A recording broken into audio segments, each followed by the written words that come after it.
All right, hello, and welcome to the Lost Confederacy channel. This is week 2 of the 13-week fiscal program for American prisoners of war. You have myself, Chief Biko, and today we have Chief Alligator. And here, as always, we focus more so on that first letter in the acronym APOW, which is American. And today we will have Chief Alligator read off the 12 steps.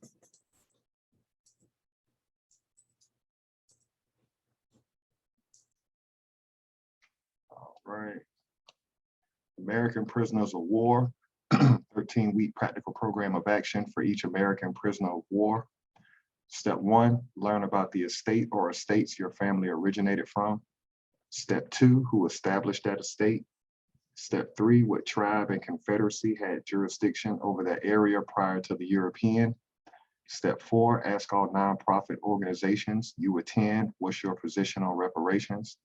Step 5, they either support it or they don't. No support, no money.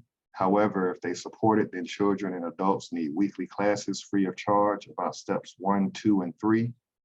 In addition, field trips to APOW landmarks in that city, county, and state are needed. Step 6, don't support European holidays for the remainder of the 13-week time frame. Step 7, avoid spending money with any small business that doesn't hire your people. Gas stations, nail salons, subways, corner stores, etc. Step 8, all businesses need operating cash. Spend money with American businesses. Step 9, all other groups rely on our energy and operating cash to survive. Set the trends of making other groups follow our lead and support our clubs, services, products, and entertainment. Step 10, the US government is bankrupt. The Federal Reserve prints money, i.e. quantitative easing. It also burns money, i.e. quantitative tightening. The US dollar hasn't been backed by gold since Richard Nixon in 1971, the Gold Standard Act. The government operates off the full faith of its citizens to pay debt and taxes. American prisoners of war no longer have faith in the US government. This is why financial support will be altered, stopped, and redirected. Step 11, teach your kids 1 hour a day about the history on this land.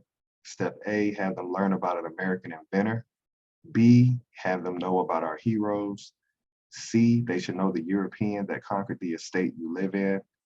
D, they should know the nation of people prior to European invasion militarily and culturally.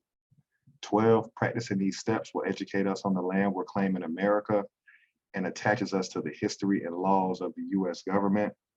Every estate American prisoners of war live in should have steps 1, 2, and 3 advertised via social media, radio, and newspaper. This in 13 weeks, 1 fiscal quarter, will bring us together for our common cause. The step for me today, if you go back to the steps, if you scroll up to the top, okay. For me, I'm not going to choose a particular step. I'm just going to say the 13-week practical program of action. That is what we call a forecast in the world of business, projecting into the future, or if you will, offense. So we've been doing this for over a year. And while we've been doing this for over a year, we have yet to see the Congressional Black Caucus, who is on the back row of the chessboard for this group of people, provide any forecast of what's going to happen in the future. So trends are the defense. When you look at trends, you look at what's happened over a period of time so that you can change, alter, or stop certain activities to get better results. So what we are a reactionary group. We play no offense. So that's what jumps out to me about these steps today. What particular step jumps out to you, Chief Biko, in regard to this group of people? Shoot, a step that really stands out to me. And it probably would have to be number 9. Just kind of stuck out to me this week. Just knowing how everybody comes over here and utilizes us as that consumer. whether it be on the business end or shit, the guinea pig for new, I guess you could call medicines, all kind of stuff. Like our group, everybody really much relies on our group, and we don't understand that, I believe, as a whole. Again, just everybody's relying on our energy, operating cash to survive. So, we set the trends, but it seems like our energy or our focus isn't focused on the right things in regards to us as a group. So I think if we were to do that and actually hone in on a specific task, like we're doing with 13-week or 12 practical steps, like these aren't hard things that we can't do. If we all did this and actually implemented and applied it, then we would be much better off. So I think number 9 really just stands out to me this week. Chief Blackcoat, what about you? What step jumps out to you? I'm getting in a little late, but and I'm working off my phone. So let me see this week. Let's see. I think this week I'm feeling number 7, avoid spending money with small businesses that doesn't hire people, gas stations, nail salons, subways, etc. Only because we got to figure out, we have to understand how to come together in a way. And coming together comes in many ways, but it definitely, if we practice like everybody else, they practice revenue and they practice their money within and in home. So just one thing that we got to work on doing better is spending our money at home, and we can get that down, then we can move on to better things and bigger things. So I think number 7 stands out this week. Let me ask a question. So how does that, in a practical sense, how does that really look? Because we don't own any gas stations, or the maybe couple that we do have. I guess what would have to happen is there would be a long line of cars at that gas station. So we would have to willingly be inconvenienced in order to just fund that particular gas station to make him scale and have Absolutely. Right. Absolutely. I was full boycott this weekend. I was like, nah, if we ain't gonna fight, boycott is right there. Just boycotting everything that don't represent our people. A strong boycott. That's gonna be our next step in order to get whatever we need, reparations, bills, protection, anything like that. A strong boycott. Yeah, you made a good point too, Chief Alligator, in regards to the inconvenience portion. Like that in itself, I believe if we can willingly be inconvenienced, that'll go a long way, because everything is at the fingertip nowadays. Shit, if you want to get something to eat, put it on your phone, have somebody drive it to you. So that portion would be a whole shift in the mindset. Like that's a whole being type of thing. Like you have to change completely. And if we were able or willing to do that in itself, like you said, wait long lines just to make sure that this individual who's an American, who looks like us, who's for us, is reaping all the benefits. That way they can scale out eventually to have multiple gas stations. That shit in itself would be mind blowing. That's when we would know, okay, yeah, it would be a problem. It would be a problem. Just say it like that. That's a great point. Next, we also have Chief Alligator with this week's inventor. Okay, I'm gonna double back with the inventor from last week, which is going to be Leonard C. Bailey. And I'm gonna share my screen real quick.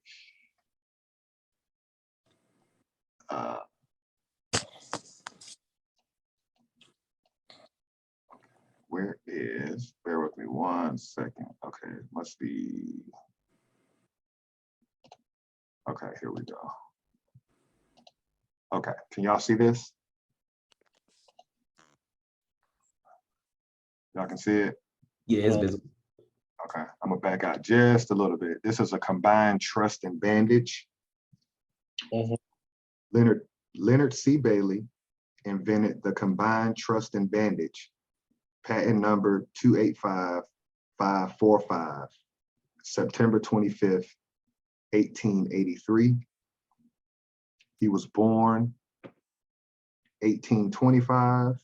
He died September 1st, 1918. He was 93 years old. The design was later adopted by the U.S. Army Medical Board, which provided funding for Bailey's business ventures and future inventions.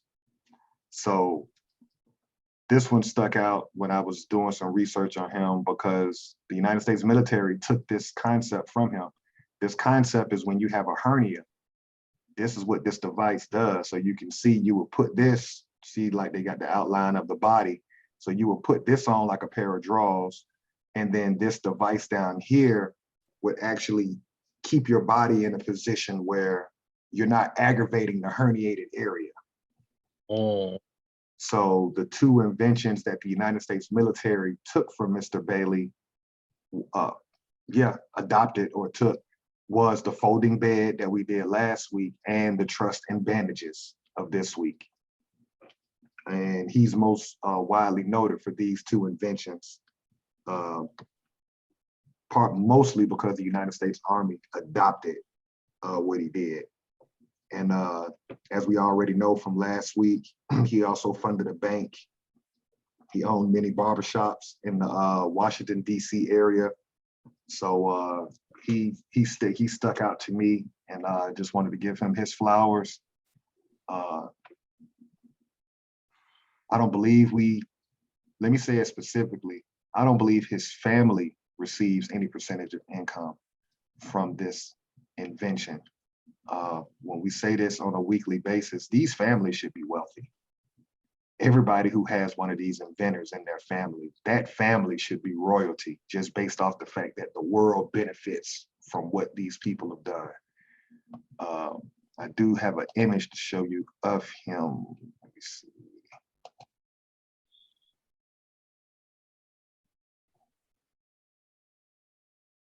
So here he is right here.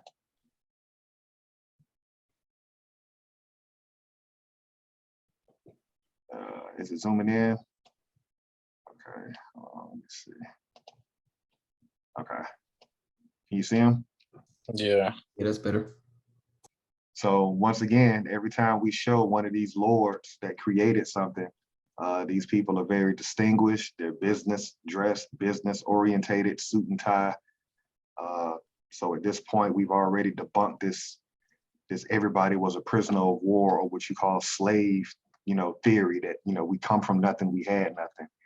These men were brilliant, mechanical and electrical engineer minded people. And we can see today because we're reaping the rewards of what they created.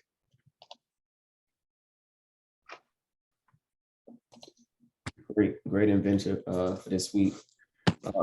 This week's quote, I'm going to choose quote number 4 from Dr. Carter G. Woodson.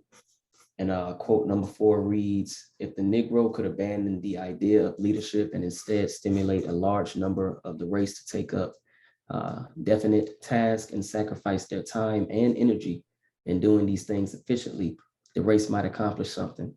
The race needs workers, not leaders. Such workers will solve the problems with race leaders, which race leaders talk about, and raise money to enable them to talk more and more about it." That kind of just hit home, especially in regards to, kind of what we said that really stood out from the 12 steps, especially in regards to the inconvenience part. Hey, if we were, willing to sacrifice, that time and energy to make things happen, how far that would propel us as a group of people, just in regards to everything. In that example, just being able to sacrifice our time, our convenience, to make sure that we're, promoting or propping up an American, somebody that looks like us, in order to, benefit us as a whole.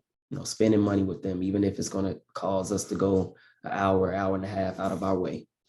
Just making sure, hey, we're going to make sure we prop you up. That way you can scale to the point to where you can have them in all areas of our people. So I thought that was a good quote for this week.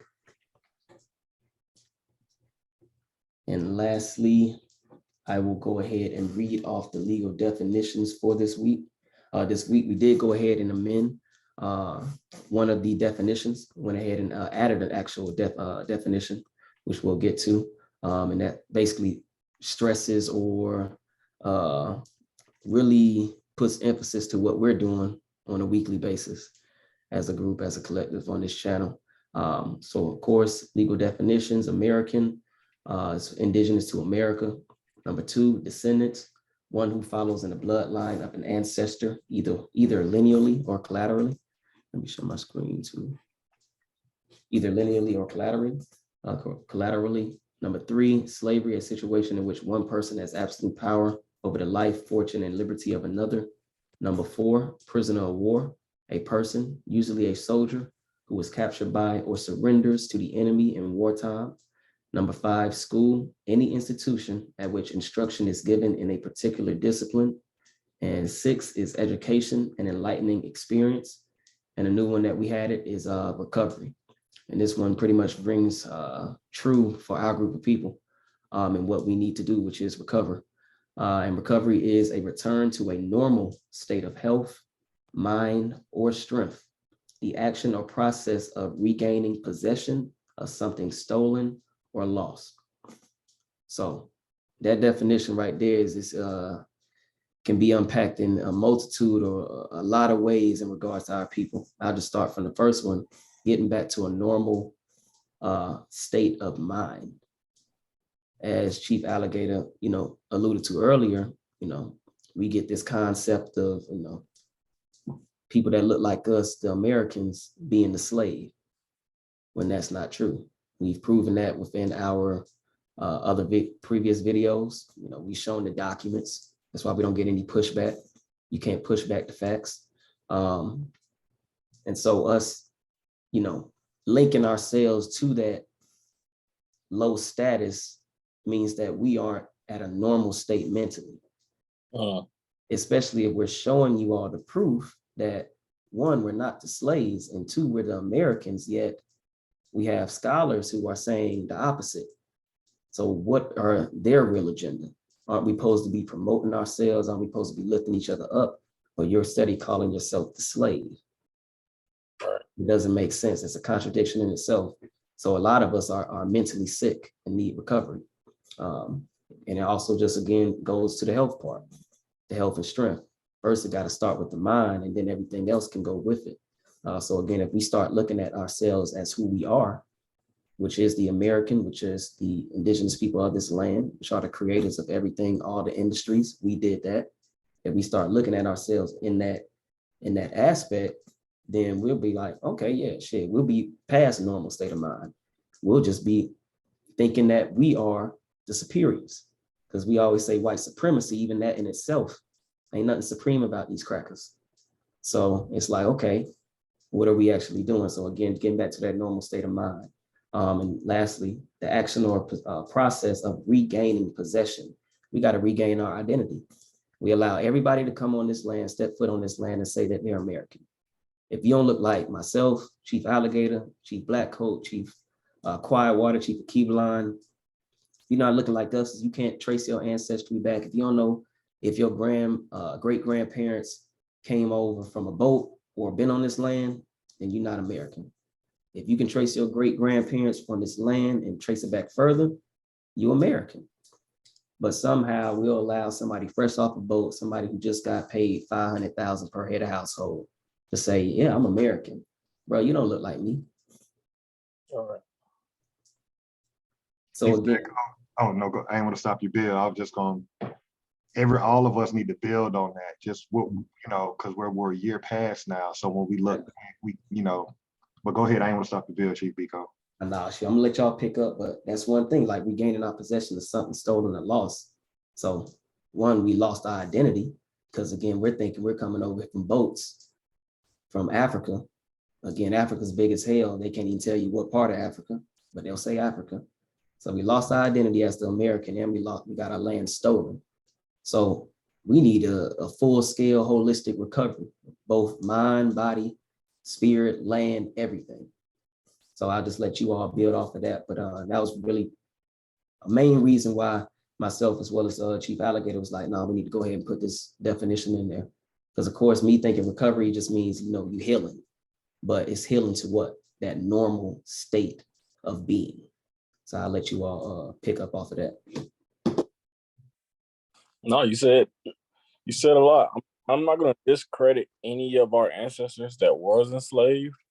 You see a holiday that just became well known down in Texas. Those are real plantations with real niggas on it, you know, some of our ancestors. So, but the whole theory of everybody came from slavery, absolutely not. Absolutely not. Now you said it with recovery. Malcolm X always said something, or he said something that I always loved, and I don't want to quote him, but he was speaking about the wound, and if the knife is still inside, and if you pull it out halfway, you know, you're still going to be damaged. You got to take the knife all the way out and then allow the wound to actually heal. And that's what our group needs at the root. You know, at the very root, we need a lot of healing. And you said it, mentally, spiritually, and physically. Yeah, for me, it's just the power of looking up words, understanding what a word means. A lot of times, for myself, I can assume I know what the definition of a word is, but when you look up the definition of recovery, when people tune into this channel and they hear 12 steps of recovery, like, what are they talking about? Yeah, now when you look at the steps and look at that definition of recovery, you understand exactly what we're talking about. You've forgotten that you're American, you know, that in itself means you're out of your mind. You know, you've completely forgot that your grandmother was from here. She didn't come on, you know, so the military brainwashing, I can admire it on one side of the coin, then on the other side of the coin, it shows how shut out we are as a group of people, which is why we can get reclassified every generation from color to Negro to Black to Afro-American, because they've literally, for 8 hours, for 12 years of your life, got you to forget about your immediate family to even realize that it's a lie. That's powerful. Just tapping in on what Chief Blackcoat said about some of us were slaves. Some of us were on military work camps. We have to be careful with words. This wasn't slavery. We were military occupied. Even that holiday, that Juneteenth holiday, that was a military letter. A military letter cannot free a group of people. That's just further proof that the military was occupying those people, forcing them to work. And the military had to come out and say, your service is no longer needed. Right. You're free as far as being military occupied, you're free. Now, when it comes to the legislative branch, the judicial branch, and the executive branch of this government, that's a whole nother thing. But we not occupying you no more, which is what that special order number 3 entails. So that kind of ties into what Chief Biko said, how these scholars are kind of playing with words and kind of playing with our emotions, making us believe that special order, that military letters are freeing us. You see what I'm saying? And it's kind of I was talking with some elders earlier this week, one from Mississippi and one from Atlanta. And when we got to the point of segregation, both of them admit that they're American. Their grandparents were Indian. So I asked them the question, well, how did you become Negro? What do you really call segregation? Was that not military occupation? And they're embarrassed to admit that that's what it was. They're embarrassed to admit it. You know, the scholars, they're scholars, and those scholar wants to be looked at as a slave. They're embarrassed to admit it. Met too many brilliant people to still be. Actually, I'm going back on my word. What I just said, I'm contradicting myself. Go ahead. No, I mean, when you look at, you couldn't get on the bus. You had to sit here. You had to drink out this water fountain. Come on, that's not segregation is a term that a scholar neatly came up with, but no, that's military occupation. What's the repercussions if you drank out that white water fountain? That's the question you ask. Could they kill you? Could they hang you? Anything they want to, because you're a prisoner of war. You can be military occupied. You're being assigned to be in certain areas at certain times. That sounds like a prisoner to me.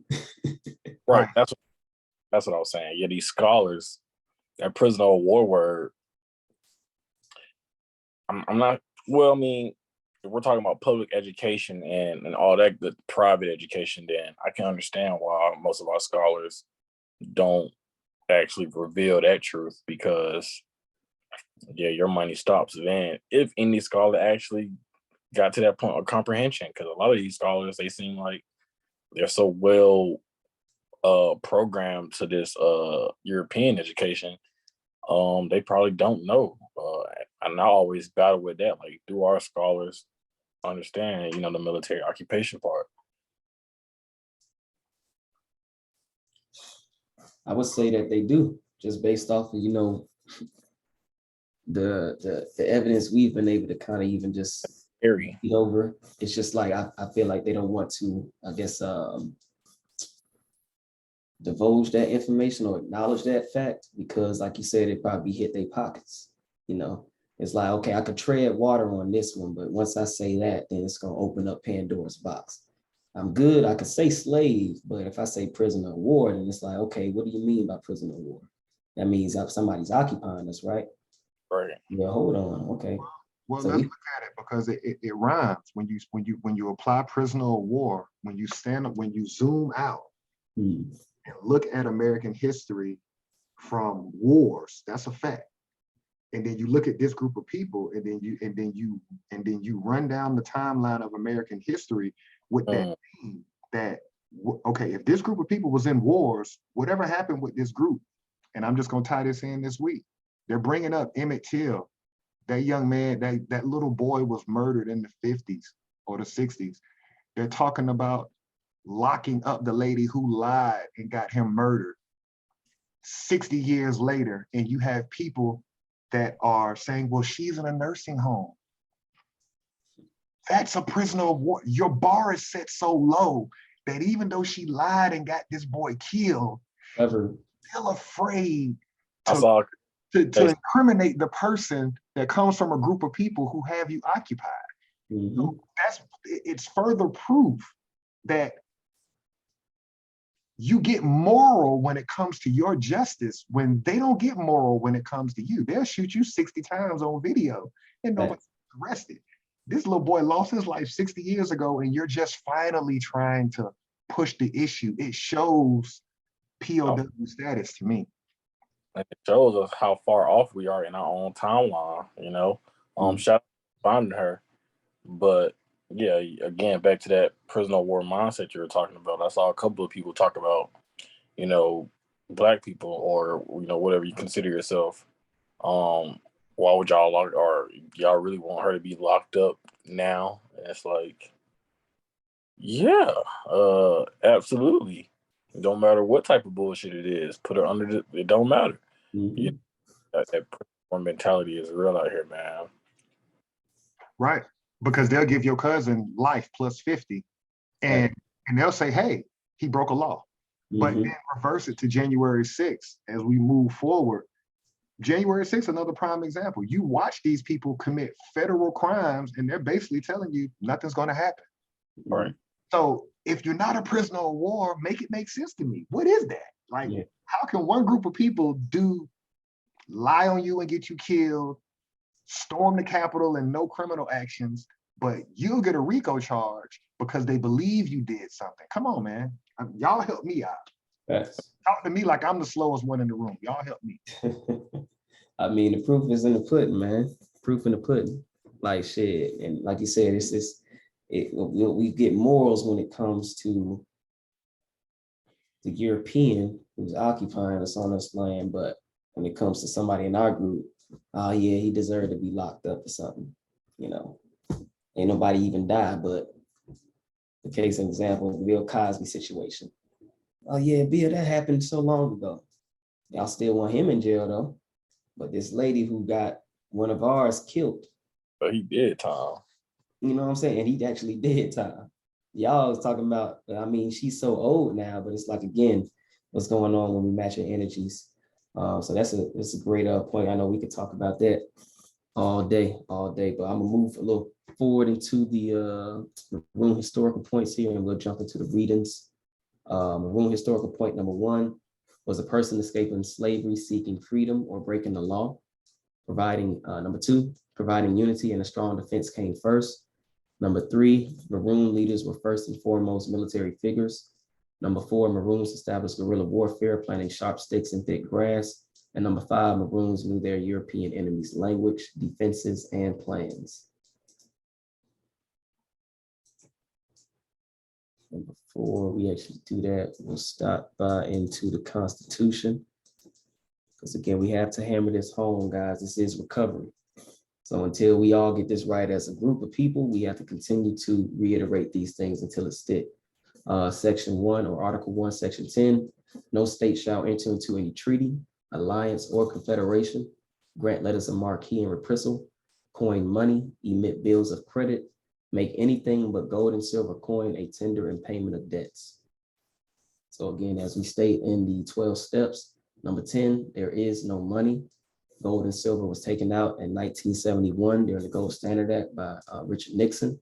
And it's clearly saying here within this country, this government's basically a foundation in which, this government is set upon, saying that nothing can be paid or nothing is actual payable or payment of debts unless it's actually gold or silver. So until we understand exactly what the actual money is, we'll continue to be in this predicament as well. Article 2, Section 2 states the president shall be the commander-in-chief of the Army and Navy of the United States and of the militia of several states. So going back to January 6th, again, we know this government is not going to eat itself.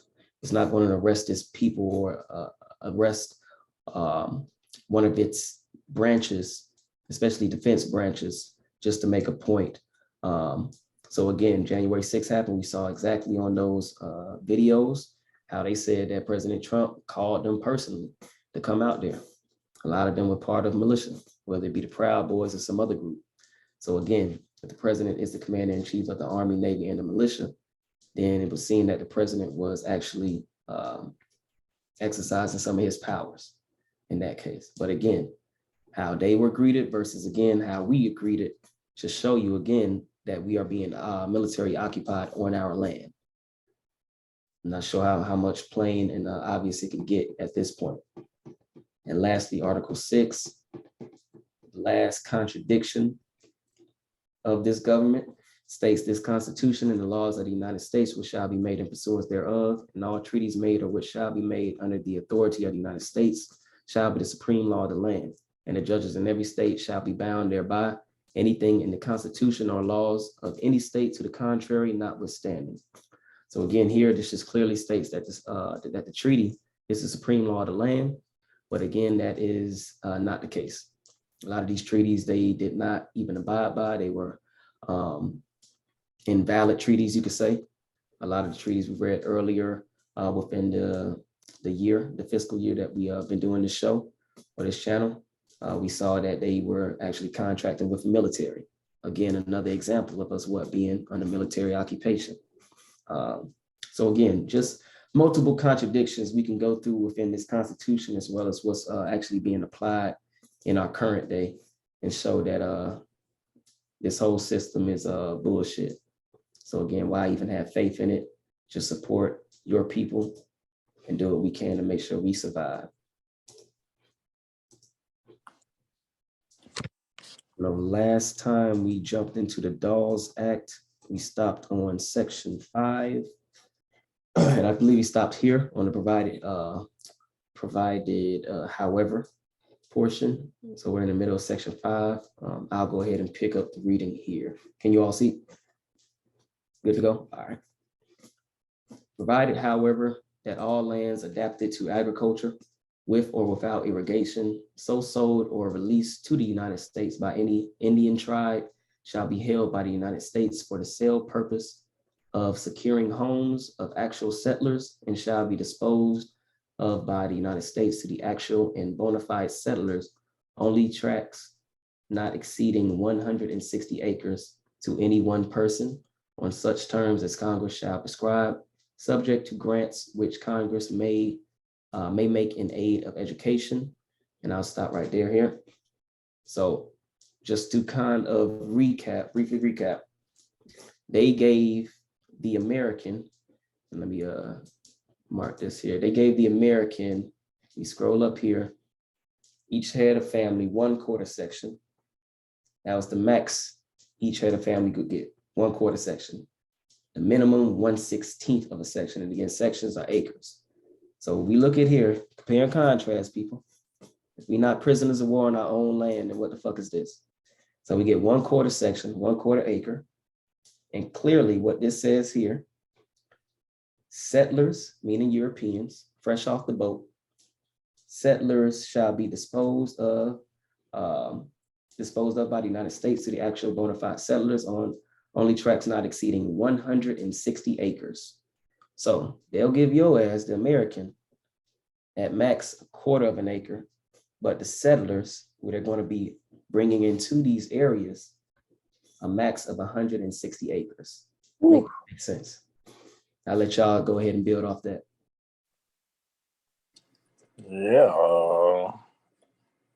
Yeah, POW, you know, you got the birthright to the land, you get a 1/4 section. Somebody coming from some other country, get 160. And it's right here in black and white. That's crazy. Yeah. For me, man, I'm just thinking about those commercials that we see of people in Africa, how you see them in those impoverished villages. All you got to do is inverse that and look at what they show us at. They show us in ghettos over here. This is where it comes from. They put you in a little sliver of the worst area possible. And then they give everybody around you the water beachfront property, the Buckhead property. This is what we're reading right now. 160 acres of the most pristine agricultural land. Put your ass on 1/4 of an acre on trash. Thanks. Yeah, this is powerful. This is what a colony is. This is what happens when a group of people become colonized. When military comes over from a foreign land and say, you're going to be here. Colony. Can you build on that, Chief Blackcoat? How that, how what we're reading is how you colonize a group of people. No, and you just said it. You brought a new group over. You presented them with a massive amount of land. That's a new colony. If you are I want to say contracted to this specific land, yeah, a new colony. That makes exactly perfect sense because you're on a new whole land. So the things you practice there are going to change over here. Yeah. So you said it with this is how you make a colonization. No, that's a great breakdown from y'all. Great breakdown. I'll continue here and provide it further that no patent shall issue therefore except to the person taking the same as an homestead or his heirs, and after expiration of 5 years occupancy thereof as such homestead, and any conveyance of said lands taken as a homestead or any contract touching the same or in lieu thereon created prior to the date of such patent shall be null and void, and the sums agreed to be paid by the United States as purchase money for any portion of any such reservation shall be held in the treasury of the United States for the sole use of the tribes and of the tribe or tribes Indians to whom such reservations belonged. So again, it kind of just is referring back to the Homestead Act. That's where they got that 160 acres from. And again, if we remember what we read in the Homestead Act, it said pretty much anything that you had from that 80 acres, anything kind of bordering that territory or pretty much that area of land, you can go ahead and lay claim to it as well. So that's what we're saying here, contract touching the same. But yeah, they're just going back, and that's why we like to go ahead and build how we do, making sure we're in alignment with the timeline. Because again, it's just showing you how they're building upon what they already established in that Homestead Act. If you can just stop and think for a minute, these are tribes, but they're not going to get the patents. The settler's going to get the patent. And the portion that you read, it says created that no patent shall issue therefore except to the person so taking the same as an homestead. So let's look at what happened. Trail of Tears, they put you in Indian territory. They say that this is where you're going to be reserved to live at now. And now here we are in 1887, about 60 years later, that same government is now saying, nah, we're gonna give the patent to the European settler. And we're gonna give him 160 acres versus your 1/4 of an acre. We'll hold the money in treasury, right? So that European settler, he's not paying top dollar to get that 160 acres. So the United States Treasury is saying, we'll hold that money. So when that tribe comes and says, hey, well, if you're kicking me off the land, where's the money from the sale? Hey, here go $10. Hmm. So what we're seeing here is paper genocide. The pen is mightier than the sword. That's the American story. That's the story of American history. We're literally watching it. The pen is mightier than the sword. Mm-hmm. Yeah, great point. Great point. It just rings true. Because shit, when it came to the sword, actual fighting, physical fighting, we were putting it to them. It was whooping their ass. But when it comes to these contracts and things of that nature, we see this is really what helped bring down our government, our Confederacy, our tribes. That's why one thing, you know, Dave Ramsey even says, don't contract with them. So anything you want to build on that, Chief Blackcoat? No, I was still stuck on colony and colonization, so I was over here deep diving onto that, and we were in alignment. That's exactly what a colony is. A group of settlers coming from another country. But my bad. Yeah, I was over here Googling. nah, you good. Shit. No, you good. And great that you pulled that up just to see it. Nah, that's exactly what it is. Like you said, group of settlers coming over here, occupying the space of land in a new area. New, you know what I'm saying, new colony. So. And isn't that what the military does? Like when they go to a foreign land and they say, okay, this is going to be our military base, they take them acres, right? And then they say, okay, well, we don't give a damn what you was doing on this area. You're gonna have to figure out. That's how it works, right? Yep. Colonies are set out from political powers. So yeah, exactly what happens. Dang. I'll continue here. Belong in the same with interest thereon at 3% per annum shall be at all times subject to appropriation by Congress for the education and civilization of such tribe or tribes of Indians or the members thereof. The patents aforesaid shall be recorded in the General Land Office and afterward delivered free of charge to the allottee entitled thereto. And if any religious society or other organization is now occupying any of the public lands to which this act is applicable for religious or educational work among the Indians, the Secretary of the Interior is hereby authorized to confirm such occupation to such society or organization in quantity not exceeding 160 acres in any one tract, so long as the same shall be so occupied. I'll stop here. So basically, again, these patents are going to be in the General Land Office. Definitely different from what we see now in regards to real estate, how those are now going through the banks. These are going through the General Land Office. There weren't any banks at this point or no any national bank. And it also rings here that any educational or religious institutions shall be on these lands as well. So again, it just rings true back to that the Indian Treaty, how they said, no, this had to be within the respective nations' territories. You had to have the religion and you had to have the education part.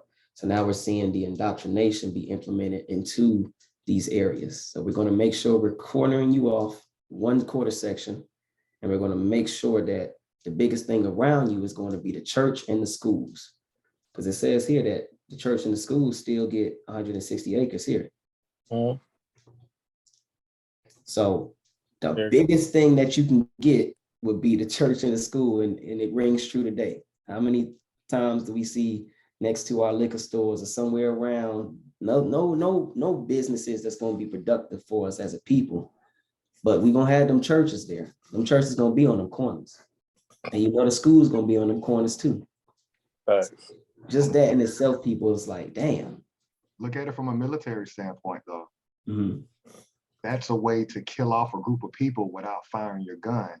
Right. Make them docile. Because you're going to make sure that you miseducate them, or you're going to make sure that they get off into a belief system. Mhm. And that's where we're stuck today. We will not address the fact about, if I'm going to use the word policing ourselves, we will never address that. We'll say, and I'm talking about the scholarly of our group, you know, we're a peaceful people. No, we're not. We've been in every war on this land. We will fight. Mhm. This is the lie they will tell themselves and then tell their students. We're a peaceful people. No, we are warriors. Mhm. When you indoctrinate us through miseducation through the school system, or give us an ideology or a religion that tells us passive and wait on something in the afterlife, what happens is you live your entire natural life on top of the land, never fighting for anything. So it's strategic what they're doing because they knew they couldn't beat us. So how do you beat this group of people? Get them to think about anything but fight. Facts. Your thoughts on that, Chief Blackcoat? Man, you said something. I had a thought. I did have something. You were just speaking about. I just lost it. It'll come back to me though. It'll come back to me. What, making us focus on school and religion and not fighting, not arming ourselves? Back to being a peaceful people. Mhm. Why would this government allow us into their armies if we were such this peaceful group of people? You know, when it our men and our women. So that narrative is just, again, we're so blinded by the school system and the church. And yeah, shout out to Chief Biko. There's a church. It's almost amazing when my eyes open. It's like, whoa, why you got 100 churches just in a mile radius on one? So it's like Mhm. indoctrination. On top of the school system being probably the most important, and then that religious factor to kind of seal the deal on never fighting your oppressor. Mhm. But that was my bill. Yeah, that whole peaceful. I'm seeing it more and more. Our spirituality is being attacked. We are being under some type of weird spell to where our group really thinks that we don't fight, and it's almost mind blowing to me because I've never known that, coming out of high school and joining the military. So now that I'm older and I'm seeing everybody talking about pray, pray, pray, it's almost mind blowing. It truly is. Let me throw one more thing on there, which is a historical fact. On my mother's side of the family, which they have hundreds of acres of land to this day, guess where you buried at in the country? On your land? On the church property. The church is the cemetery. Behind the church is the cemetery. So you can see why the church got that land back in the 1800s. So yes, so look at the economics of it. You're gonna pay their God on the way out this motherfucker. Shit. Yeah, you just said it right there. Yeah, you just said it right there. And it's a mind. When you go to the country, bro, that's where you get buried. You get That buried. is, you're right. You're right. It should be a dirt road, but it's gonna be a church, and you're gonna see a plot of tomb headstones back there. Church your family grew up going to. Yeah. Damn. Because you go bury your family in the land that was taken from you on top of the indoctrination. So that whole little thing, damn near cursed. Ooh. Yeah, that shit just like a spirit, like you won't even allow your spirit to be free. Ever. You know what I'm saying? Because it's like, yeah, if you just look at it on that tip too, it's like, yeah. And bro, I'm gonna be honest with y'all. I got generations, like my grandfather, all his siblings, my great grandparents, everybody's buried behind this church. So look at the politics of it. My family has a lot of land, so they're gonna get preferential treatment from that local church. Right. You don't see a lot of other people's families behind that church buried. That's pretty much my mama's bloodline. Buried. Right. And it rhymes. That jumped out at me when you were sharing that. But yeah, that was the power of the church. The burial land, yeah. Yeah. No more war sightings of where wars were happening and people were buried them there. Now it's all through the church because ain't nobody fighting. That was a good point you made too about, if we wasn't these warriors, then why would they always want to recruit us? You go back to that Special Order 15. What did it say? We got to make sure we get that youth in our army, in our military, because we can't fuck with them. So it's like, and that's the whole thing of what we're doing on this channel is providing those documents to highlight, nah, we've been whooping their ass. Hell, they want us to join their forces. That's what Special Order 15 is. But instead, we look at Special Order 15 as 40 acres and a mule, when we should be looking at it in a different light, or at least stepping back and looking at it from a whole perspective. Okay, what's going on? They got different vocations. They can keep their vocations. So they was being military occupied. The only white people that's supposed to be in this area are military. They're saying we need to get their youth in our military. So it's like, okay, if we actually step back, remove all of the feelings and emotions of things and look at it for what it is, it's clear as day, people. It's clear as day of what we're going through. It's clear as day. At this point, I know we're ignoring it. We're not even ignoring it. We're just it's like our brain is mush. So it's just bubbling and mumbling in our minds, just like a pan of Play-Doh. And we don't really know how to get firm yet. We don't really know how to. There's a lot of executions that need to happen in order for our group to move forward. And it does start with the revenue and the commerce, a strong boycott. If you niggas don't want to fight, you got to boycott these businesses. You have to. The power is within the business. Your big businesses, you're too big to fail. That's their powers. You take those infrastructures down, they have nothing left. What do you represent? You can't represent the land because you're not from here. So IBM, Microsoft, what do you have? And if we stop spending with them and let them tank, I think we'll do significant damage in order for us to get reparations, which isn't just money. It's just not money. But that's my piece on that part. Anything on that, Chief Alligator, or are you good? Only thing running through my mind right now as far as Chief Blackcoat, because he has the experience, so you have to lean toward that. I'm gonna pick at it a little bit. Why do we not want to accept prisoner of war status? Like what? Like I thought you was going somewhere. Why don't we want to just accept with all the violence that's incurred for the last 100 years, or we can just say the last 60 since they made you a citizen? Okay. Why do we want to walk around that reality? It's a sophisticated version of prisoner of war. Maybe I should say that, because when people think prisoner of war, they think a group of people in a cage drinking out of a cup. No, this is sophisticated prisoner of war because you get the illusion that you're a citizen, right? But you're being ignored or benign and neglected. You're being ignored. Go ahead.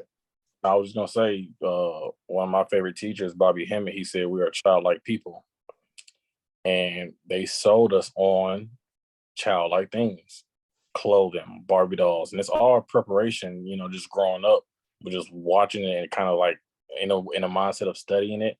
While we have accepted the PO, well, we won't accept that word. We'll cling to the slavery, but I think we have accepted that POW title, because again, mass incarceration, that's you. School prisoner pipeline, or school pipeline to prison. That's POW, so these things that we already know about, like you said, it's a sophisticated prisoner of war. They sold us on the Givenchy, they sold us on the Louis Vuitton belts, they sold us on the big chains, and who gonna be the biggest black person or the most popular black person. So this childlike spirit of ours, and children will fight with you, but we were sold on something totally different. We're now individuals, everybody's for self, but everybody for self, and it ain't for self like I'm gonna protect my family. It's straight up self, like me. Yeah. So it's gonna be difficult for us to And again, that prisoner of war, it does mean, yeah, you in a cage for any other place in the world. Yo, as a POW, you in a cage, locked up, and you getting rations and drips of water coming down from the fucking sewer. But and our group is a special group, dog. And special in all ways and all contexts.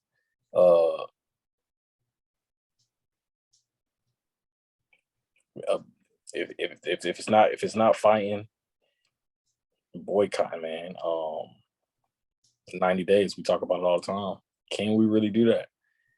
I try to practice that shit, and I sit, and I'm always like, okay, can you sit this whole weekend? And then you got 1,000 things that come up on every weekend. So I see how our group is just so pulled left, right, birthday, holiday, Six Flags. There's so many things that this group can be entertained by, and you add our childlike spirit at this loss. We're like the Oompa Loompas. All we're gonna do is, make the work, do the work for the master, and then Willy Wonka, the chocolate factory guy, execute and get that bag. So you touched on something. Notice how every time we talk about getting anything within this society, we're always looking at the group that's occupying us as, we always use the word they. Right. They supposed to do this, they supposed to do that. That's a prisoner. Mm-hmm. But we don't realize subconsciously, we never say, look, I'm getting ready to do this, and I'm getting ready to go ahead and battle intellectually, whatever, I'm getting this. No, we always come from a begging standpoint, as if you are a prisoner. And we don't even realize subconsciously how that sounds. That's not an affirmation. That's not saying you're going to get something done. That's saying, well, they ain't give us nothing. Exactly. We ain't get reparations. They won't give us, here we go, they won't give us a George Floyd Act. You're putting yourself in a subservient position to another group of people. We don't even realize that we're prisoners of war. And that's the recovery portion. Like you said, that whole mind state of they didn't give, it's nah, I'm gonna go ahead and take this just 100%. because I'm a man and I can do it. That's the whole mindset thing. Like you said, we're trying to, well, we have to vote so they can give. No, just take like they did with your shit. And we've known this. We've been doing this for a year.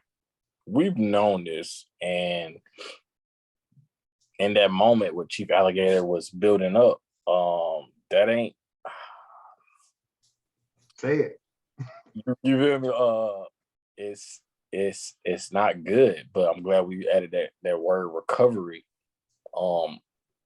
because exactly, actually that word should probably be number one, and we trickle down.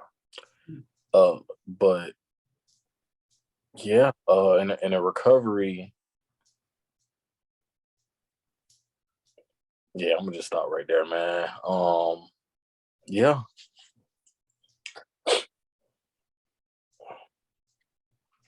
It's needed. Definitely. Yeah. It's like kind of like watching a movie, and we're watching that movie as the Lord watching the movie. So the movie is doing what it's supposed to do, and we're kind of, not in control of it, but we're overseeing it. We're in that position, dog. We're in that movie, and someone's overseeing us, and that's not a good position to be in. And I like how Chief Alligator said that yeah. Woo. No, you said something powerful there, dog. Because you're going to be looked at like you're crazy when you start to recover and you start fighting for stuff. It's hard to explain. It's like a court case, if you will. Our group of people are afraid of this system. If you go to that system and say, "Nah, I'm gonna go to war with them," right? Nobody's gonna have your back. Go, "Oh, you're out of your mind." Mm-hmm. And then you win and you come back out. They won't look at the fact that you fought and won. They'll say, "Well, every now and then, somebody will say, no, that's not what it was." That's where we are. We know we're being deprived, we're not willing to stand up and just say, fuck it. If I lose, I lose, but I gotta fight. Because mumbling under your breath behind the scenes, that's not working. And that's how I look at our scholars and our Black caucus. Yeah. They're not doing anything. Before you came in, Chief Blackcoat, I was saying that forecasting is offense in the world of business. You have to look ahead and say, okay, what do you want to get done these next 90 days? Right. Why is our Black caucus, that's the back row of our chessboard, why are they not saying, okay, here's the agenda, y'all. I know we didn't get the George Floyd Act. I know we didn't get the reparations, but here's what we're doing. You don't hear nothing from them niggas. I was thinking about it this weekend. So it's always reactionary with us. It's after somebody else gets on offense against us, then we get reactionary. Oh, somebody got busted 90 times. Right. And we're worse now than in 2020 because ain't nobody went to jail for that young man. And you shot that man 60 times. If that's not a prisoner of war, what is that? You've never seen an Asian man get shot 60 times on video and no cop goes to jail. Sorry. You've never seen a European get shot 60 times. Bruh, we ain't seen that shit in the movies. So, like, you see what I'm saying? Like, we ain't seen that shit in fiction, but they'll show our asses in real life. You see what I'm saying? It's like. And handcuffed him. Don't forget that part. Yeah. Handcuffed him. It's probably the most disgusting part right there. And That's what go ahead. No, go ahead. I was just thinking real quick, our politicians, how you just kind of touched on the Chief Alligator. Fuck that woman that decided to twerk. I don't know who told her to do that. But if this shit ever gets anywhere, don't do that shit again. That's not our culture. That ain't. I understand where it comes from. I understand that that's what we do, but I'm tired of these politicians thinking they can just do some dumb shit. They're supposed to go give them our votes, but that's not what I want to touch on. I want to touch on being the prisoner of war again. These politicians are sitting inside of these walls where we think government is all this big, the whole theater. We're inside of this. We're already inside of the system. You would think at this point, when you see the 60 rounds to the body, that all our black politicians would come together or form some type of virtual or online thing to where they're telling us directly who they supposed to represent. Because if you're black and you're in government, you kind of want to go for your own. That's what I would assume. We don't see anything where they are like directly talking to us and what we should do to move forward. They're directly talking to Black Americans. So whoever is a Black American or an American, regardless, inside that system, we don't see anybody directly saying, hey, in order for us to do this, get this done, this is what we need to do. They don't work for us because where are you? Why don't you only come out when the news comes on? Where are you on my personal time? Where are you on, for the next weekend after the 4th of July, which is their holiday? Now it's our time. Like, so where are these politicians? And it goes back to being a POW, because if no one's saying anything about you, you're supposed to be that. You're supposed to be that forgotten group. You're supposed to be like in that cage, and nobody talked about it. Just keep it alive, keep petting it, and nobody really talk about it. And that's all I wanted to do is touch on the politicians. We got to start holding them accountable for sure, because you don't work for us, and I know you don't work for us because I don't see you anywhere else until Fox 5 come on. And I don't even watch that. So I never see you. I don't know what you do, how you do it, and what you do it for. So there's no way you represent us. And again, that lady that decided to twerk, that's not who we are, and that's not what we represent. I'm not sure what the hell she was thinking. Thank you for admitting that, as we'll try to push through this article. But thank you for admitting that, because what you just admitted was the Black Congressional Caucus is at the federal level. They're not representing you. Right. Make Akron, Ohio a local thing. Mm-hmm. Right. Everybody who's in politics from local, state, and national and federal level, everybody, if they were working for you, out saying, oh no, y'all got us fucked up. You're not going to be shooting at one of us 60 fucking times. Give a fuck what they did. Right. And the fact that you haven't heard from your Black caucus at all, You just hit it on the head, Chief Black Coat. This is what it's a sophisticated version of prison. They're not telling you you're a prisoner of war, but they're showing you that you are. Because when you get the most heinous acts done to you, nobody says nothing. Look, they had one retweet about the shit. Everything else about abortion and other bullshit. They had one retweet. They ain't even create the tweet, the Black Caucus on their Twitter. They retweeted somebody. And that was one time. Still checking in on them. Okay. Yeah. And they retweet. They didn't even create the goddamn thing. They basically reposted. So, no, dog. I hate to laugh. My fear of death that left a long time ago. Right now, I'm just kind of looking at what's next for this group because it don't look good. It truly don't just look good, dog. Only being 28, looking at our timeline now, it's kind of like this shit is weird. Like, this shit is weird. And where we are in this article. Shit, we'll go ahead and continue trying to knock out this one. We almost on 6 anyway. I'll start here. I stopped off from there. I'll start here.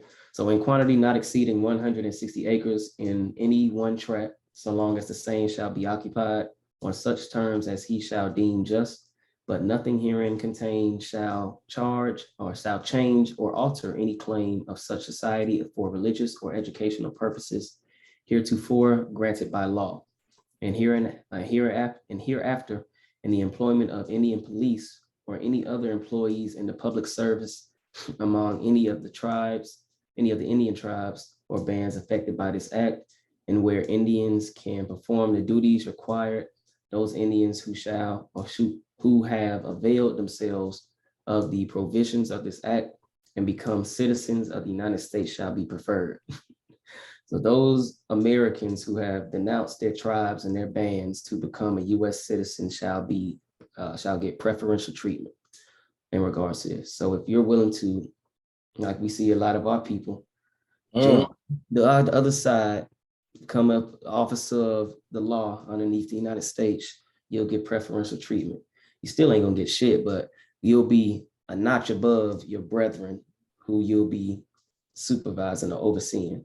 And then we also see that this is granted by the law, basically having that religious and educational, and that law being the United States. They're saying, nah, regardless of what we said y'all can do on y'all territories, we gonna supersede y'all again and say, no, you need to have these aspects here within you all's nations or quote unquote nations. I want to just say, when we say stop support, American prisoners of war have lost faith in the United States government, which you just read as a prime example. This is a business. The United States government is a business. Its marketing campaign is saying, hey, if you want to be a citizen of us, here's what we believe in. We believe in homosexuality. We believe in pedophilia. We believe in illegal immigrants, right? Or immigrants in general. And we believe in, I don't want to say the WS word, but we believe in European nationalism. What we don't believe in is doing anything for the American. So when we say to have a recovered mind and say, stop supporting this shit, it's because it gives you nothing. It needs you to want to be Democrat, want to be Republican, want to be people of color, want to be an Afro-American. You have to vote for that. I want to be a part of that. That's what they're telling these Americans that are police officers. Right. Come over here and be a United States citizen, and we got 1/4 section acre for you. You see what I'm saying? It is hereby declared to be a citizen of the United States and is entitled to all the rights, privileges, and immunities of such citizens, whether said Indian has been or not. I'm sorry, we're in a different section. And hereafter in the employment of Indian police or any other employees of public service among any of the Indian tribes or bands affected by this act, and where Indians can perform the duties required, those Indians who have availed themselves of the provisions of this act and become citizens of the United States shall be preferred. You're going to get special treatment if you denationalize yourself. Don't be a Cherokee, be a United States citizen. Don't be a Choctaw. Come be a United States citizen. And that's what happened. So it's kind of like it keeps their hands clean because you volunteered for this shit. Mm-hmm. And You sold your soul. you volunteered to be a minority. Mm-hmm. I can call you anything, Chief Biko, Chief Blackcoat. It's up to you to respond to it. Mm-hmm. So when they called us minority, we were in the wrong for even saying, yeah, I'll sign up for that. Right. Oh, you mean we'll desegregate and my kid can go to school with your kid? Yeah, but you got to be a minority. Okay, I'll do that. Well, then you volunteered for the shit. Right. And that's just one of the ways. Now you said it. That's how they keep their hands clean. Just like the wars we fight, you volunteered for it. So all the people you know destroyed, I wasn't there to do that. But you know, no blood on my hands, blood on your hands. And that's how that corporation works, for sure, for sure. Great point. Yeah, that's a You great weren't drafted. Great point. You weren't drafted, right? You volunteered. Damn. Volunteer. And going back to what you were stating earlier, Chief Blackcoat, we'll give you little toys and trinkets. Hell, you can afford your Charger or your Challenger car. You can afford, you know what I'm saying? You can afford these clothes. Just, live out your contract and you be good to go. But again, we're not forcing you. But these are some things you can get once you do it. Right. Yeah. Yeah. Wow. That's a hell of a psychology because you're saying, what if you get frustrated during your term of service? And it's like, I don't want to do this. You know what I'm saying? Like, let's say you start to recover and you're like, I'm not with this. Like, I didn't sign up for this. Hey, I didn't put a gun to your head and make you sign. Mm-hmm. Yep. You came to us. So guess what? Your ass is getting deployed to Germany in 06. Yep. That got you. That's the, is that the game? That. So you can never really play victim because you did it to yourself. Yeah. And you don't really have any rights to recover anymore because you gave all your rights over. So even if you did start to see the bullshit, it's too late, buddy. Yeah, you got your shit, or you can go. What is it called? AWOL, or dishonorable discharge, and right. And now you ruined your life. For something for the trinkets, like you said, for the Chargers. Mm-hmm. Before we get out of here, I just want to say every time I go to Atlanta, I feel like I got to get out because if I don't got a scat pat, I don't think I belong out there no more. Everybody got one. Facts. And I think that we had a good bill. We'll pick up on section 6. I know we got finished up the longest one, so we'll be able to knock this out next week at least. But definitely a great build tonight. Again, that recovery word, we're seeing the need for it, people. And we're seeing how it applies to our past, our present, and it's going to apply to our future. How it will apply to our future, I mean, it's up to us in the present, but we have to do the work now to make sure that we don't have to continue to go through this same shit that was being done in, 1887, that we're still going through now. So we got a lot of work to do, people, but are we going to? In closing, man, the only thing I would say is just back on this Emmett Till thing real quick. It's comical to me because it's so many of us that's been fucked over by this system. Mm-hmm. And it just shows our ineptitude, the fact that you want to cherry pick somebody from 60 years ago, right? So look at what they're doing. You're less than 2 weeks removed from a man being shot 60 times on video. That's unheard of. But you're not going to address that. You want to do is go back 60 years in the past and say, hey, remember this European woman that lied and they lynched that young Black boy? Let's go get her out the nursing home and go and put her on trial. And it's like, good move by this government. Mm-hmm. We'll sacrifice that one. How did they find out this woman was still alive? It didn't take 60 years for them to dig it up. So somebody had already classified her, put her away, and was protecting her. Somebody threw her under the bus. Now niggas that 60 shots don't matter, or it do matter, but now you feel like you got to win with this one. Yeah, let's lock her up. We're trying to get a W, and that W not gonna really count for it. It does count for sure, because we want justice no matter what. But kudos to whoever threw her under the bus and was like, "Here, y'all go play with that. Y'all go play with that. Don't worry." And isn't it funny how young men, I guess what I'm saying is, look how many young men from Emmett Till to the Akron, Ohio shooting that are unjustly incarcerated or unjustly murdered, and you're just going to pick that one case. That's what I'm saying. It shows how weak we are as a group of people. Narrow-minded too, because it's funny. Did she not do the same thing, or did not that what Jane Roe versus Wade? Wasn't that kind of a similar thing? She lied on some black Americans raping her. Right. But we not talking about throwing her ass in prison. It's like all you fuckers need to be dead. Because again, like you see, like they'll pick, well, okay, she's old, we can let go of her. She lied on Emmett Till. We got another European woman lied on some brothers of ours.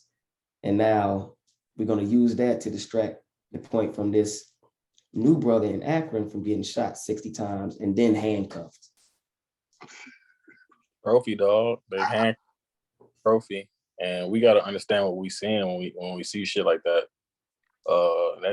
That comes from me just being a student in history and looking at pictures. You know, anytime they would catch something, they were tied up, take a picture with it. Actually, got locked up one day. I got locked up one day, and it was a bad incident. It was a bad situation, but when I got in trouble and I got caught, I still to this day, it leaves a nasty taste in my mouth, but I got locked up. They transported me wherever. The sheriff comes. I'm still handcuffed. The sheriff wanted to take a picture with me, and I was like, "What the fuck?"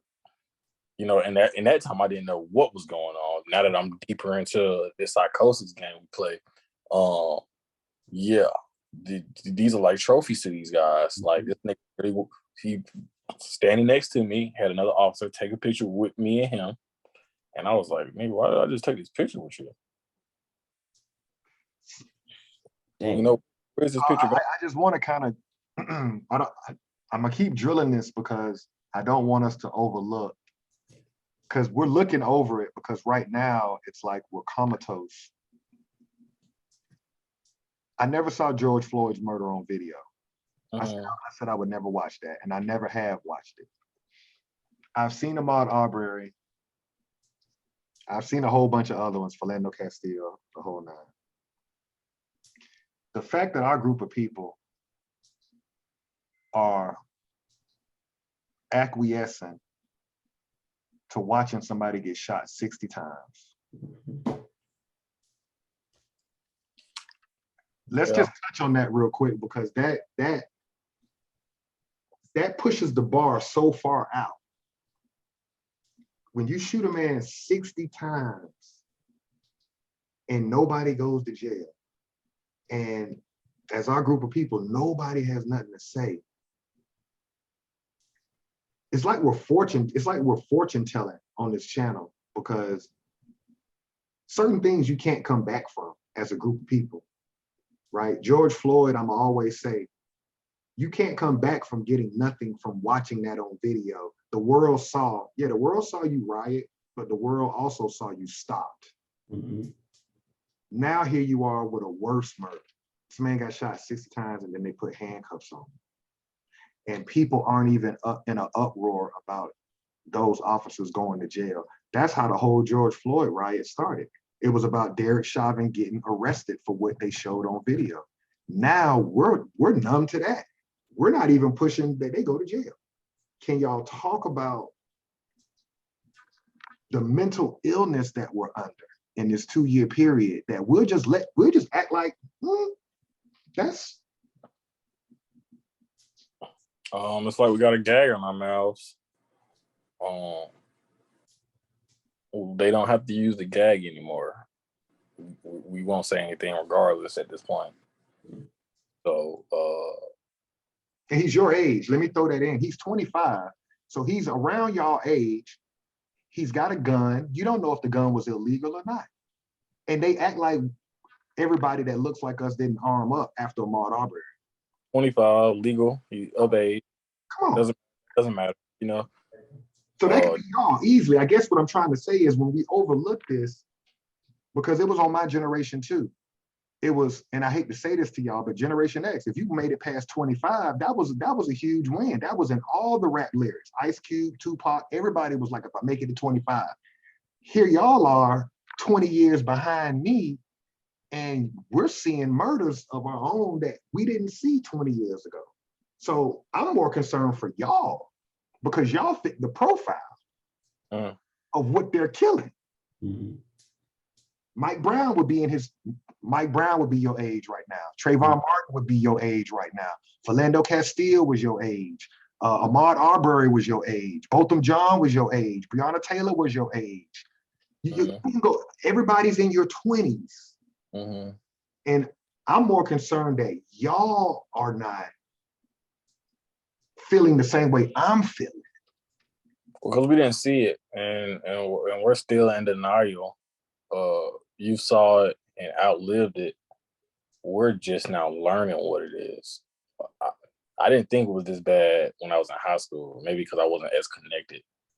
Even when I joined the military, it was kind of still checking in the news, still was who I was, but it still didn't feel this bad. And now it's just like, it's like a cycle now. Mhm. It's like every physical, every I don't know the cycle, but the trend is set, and this is the target is us. Yeah, I'm gonna agree. Chief Biko, what would you say about just us we're just trying to blot out that man got shot 60 times and that's unheard of. We just want to act like that didn't happen. Yeah. I think gotta go back to what Chief Blackcoat was saying earlier.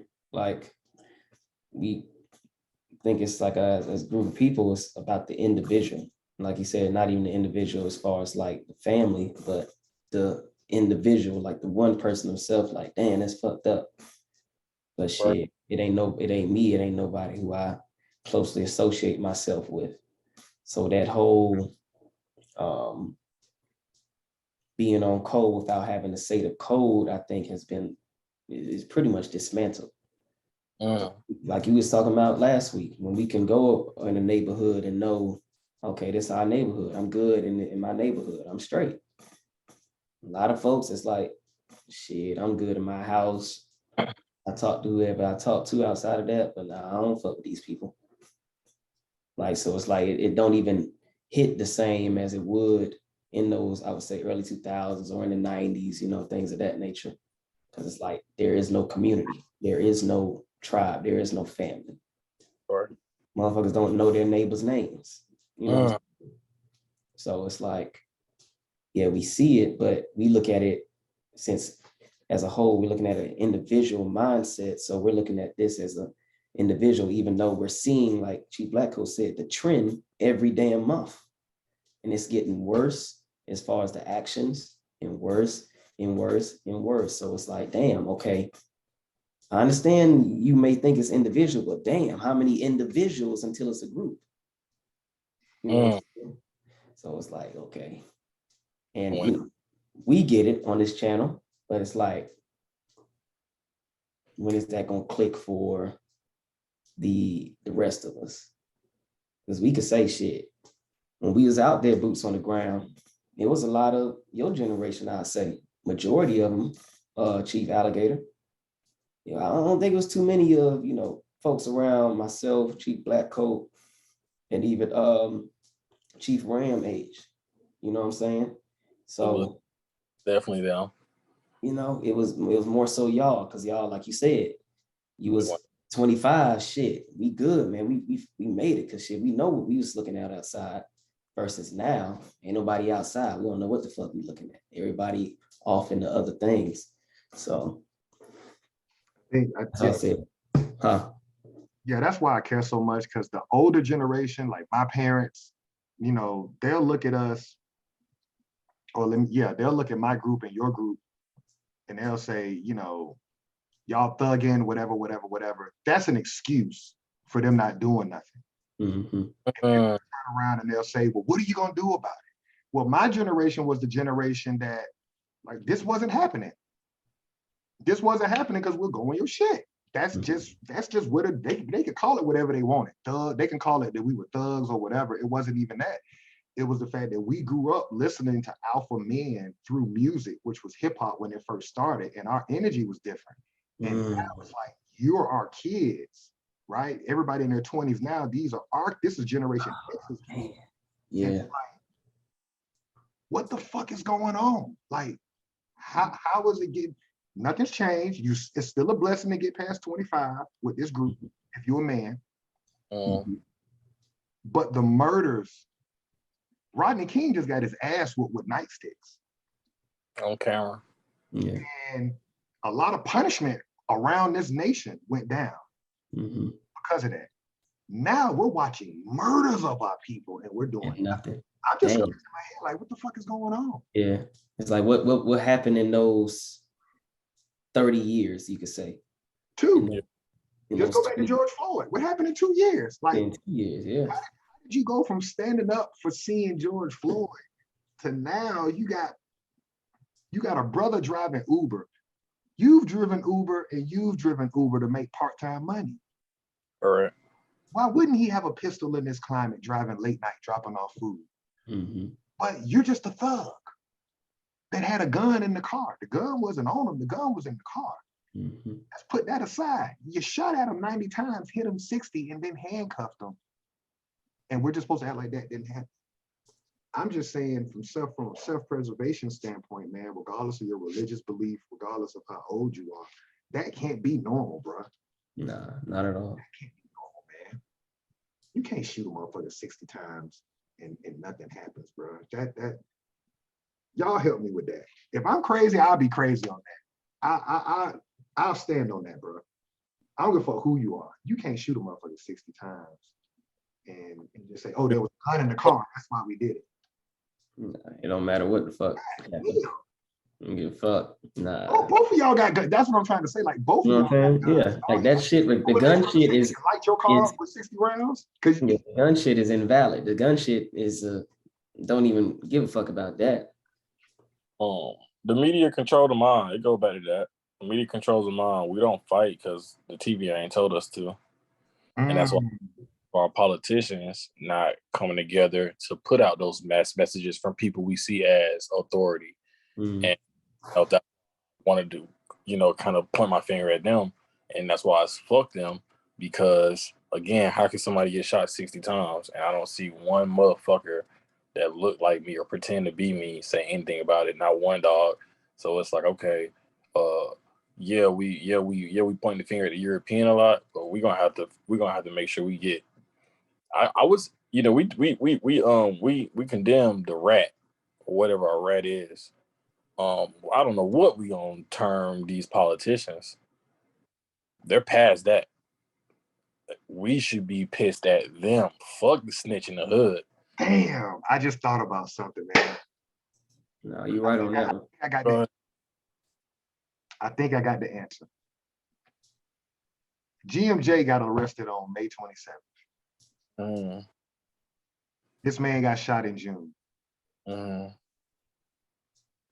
people who willing to stand up for this group of people, when they watch nobody say nothing at all about how that man is now a political prisoner locked up in the feds, nobody's going, damn, you don't want to get to a place morally where you don't care, but it's almost like we know intuitively it's pointless to do anything for this group of people because they're not going to have you back. But it's fear-based. It's all fear-based. You're afraid to die. We forgot these type of morals of as human beings. People fought for what they believe in. That was a thing, guys. People fought for what they believed in. Do we believe in absolutely nothing? You niggas walking around talking about Jesus this, Jesus that. Exactly. Isn't the afterlife supposed to be the goal? So if you shouldn't be afraid to die, if you know what you're standing on is right. He carried that cross right and got beat the shit out of it and kept like, come on, guys. Like he sacrificed. Do we believe in anything? Are we just pretending ourselves? Are we playing ourselves? But we don't. We'll be back to Chief Biko, individual dog. That ain't me. I think Jay exposed that. And shout out to Ozone too. It's unfortunate because look at all the dysfunction behind him. He's in jail, still living, and he's got to be on the inside looking out like, wow, like this group of people, like they they can't organize to even help him. We won't organize to even help Jay. So it's a fucked up place to be when you don't want to stand for yourself because you know you're not going to be supported by your people. That's a fucked up place to be. We will have to walk away from our lifestyles, and there's nothing wrong with that. But to organize for this cause, we have to be prepared to walk away from our lifestyles, whatever that life may be. That's the only way that the fight could go forward. Or I like how you said one day, fight at night, go to work in the morning. But we have to understand there's going to be a fight. Yeah, you got to get punched in the mouth. And we deserve to get punched in the mouth because not right at this point, we're being disrespectful as a group. We're kind of just family get picked off and we're turning the blind eye, including myself. It's almost like we know we come from tribes, nations, those are our people. This is the family, and we just don't get it yet. Until it's your cousin. That's And unfortunate. It'll have to be your cousin that got shot 60 times, and then you realize, oh shit, I don't have an NAACP. I don't have a Black Caucus. I don't have anybody to go to. Right. We're on a timeline. It's just a matter of time before it hits my family, your family, your family. It's just a matter of time. Yeah. It's not gonna stop. One cop a day kill, or a person dies a day by the hands of a cop. Yeah, man. Good build tonight, though.